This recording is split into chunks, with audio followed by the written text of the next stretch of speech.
who have experienced an avoidant. If you're not familiar with what avoidant attachment is, I highly recommend looking into it. It's going to teach you so much about not only the other person, to develop empathy and understanding, but also about yourself and how it's important to be able to communicate and manage these things when you sense these patterns, these behavioral patterns that happen. This is not to discredit anybody. It's not to be upset with anybody, but this is going on out there, and we are experiencing this in the world today. And it's very important to arm yourself with knowledge and information about it, to have a better understanding about it. And in doing so, you learn how to manage your relationships. And that, a friend of mine talks a lot about the importance of friendships. Okay. And now I keep my circle really small.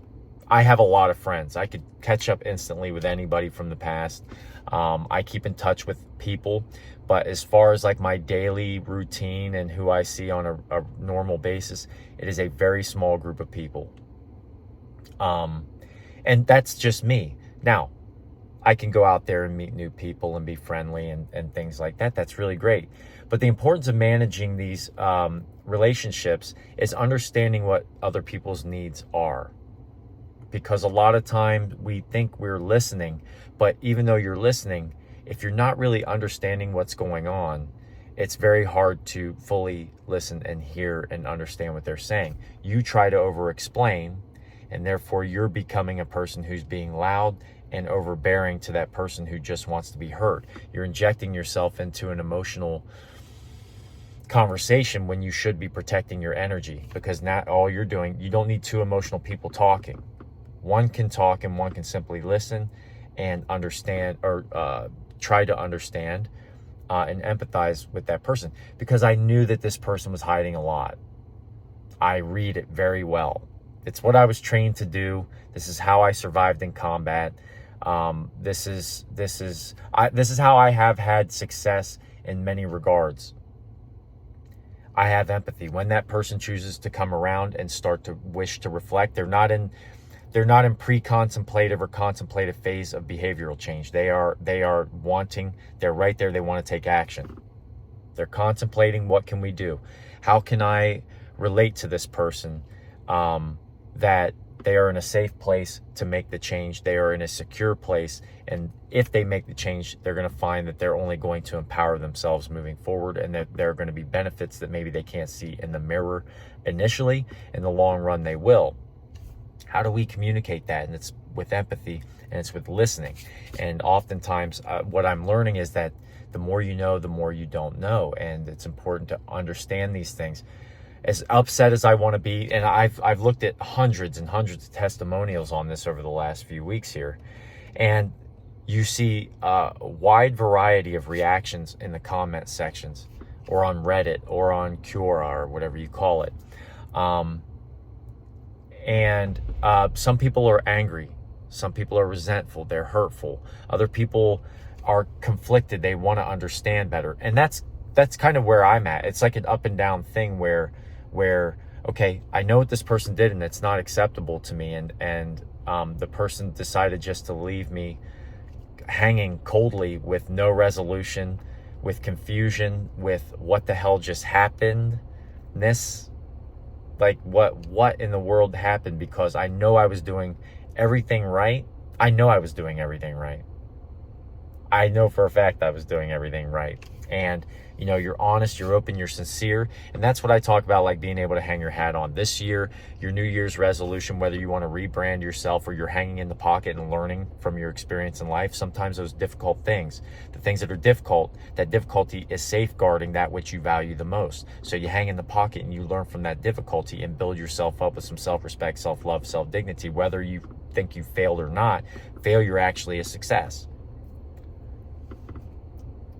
And then you use that foundation that you built through that experience to propel yourself forward, to be more resilient in times like this. Now you've developed some tools that you can use to have a better understanding, man. Because I am a sharp, hardened killer who is soft inside and out and only wishes to hold myself into account, hold myself in abundance, and then share that, emanate that throughout the world. Just as I walk down the road, smile with somebody, share an interaction with somebody, be inspired around people. That's what I want to do. It sounds cliche. It sounds like mumbo jumbo motivational speaking stuff. It's not really even that, because motivation is an emotional state, and that you can't continue that emotional path. It's physiologically impossible. You need a break. So you have to be able to rely on these things that you build over time. And that comes with an experience like this. And that's what I've been learning. And I thought I'd share that. So the emotional, or the avoidant attachment, or discard. For those who have familiarity with it, I'd love for you to leave either a comment or a message, because this has everything to do with what we do moving forward. I can't look back. I have no choice. I used to tell people, I tell people that there's a choice to make. Once you start to realize what's going on, now you have two choices. Do you want to live in that old way, that old low vibration, or do you want to set higher standards for yourself, even if it's just little standards?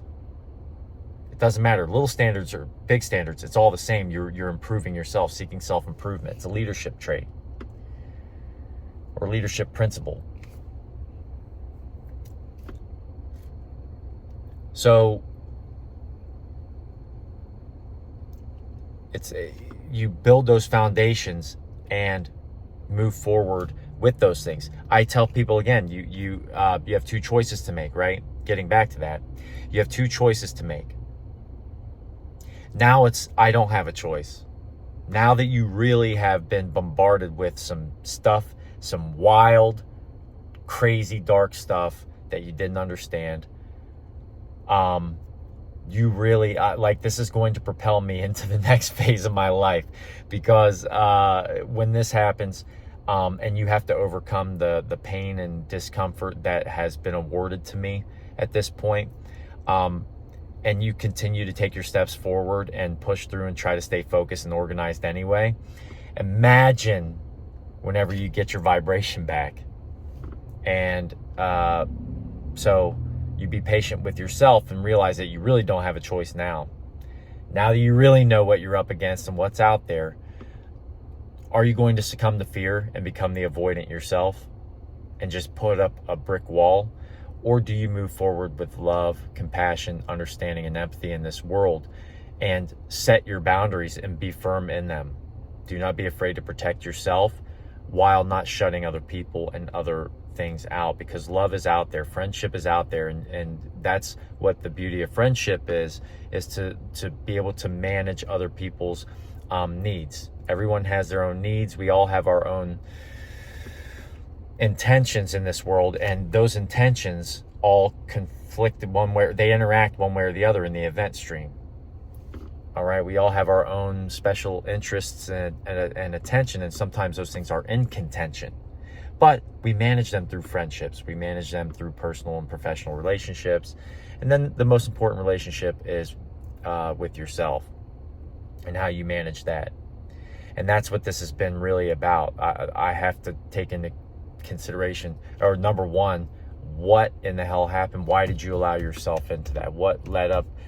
What was your mindset? And why did you allow yourself to betray yourself in certain ways? Knowing, having a feeling and a sense of what was going on. All right, so there's that. I'm glad I could get that off my chest a little bit and share that with people. I've been staying on the down low, and it's been needed. So everyone have a great day.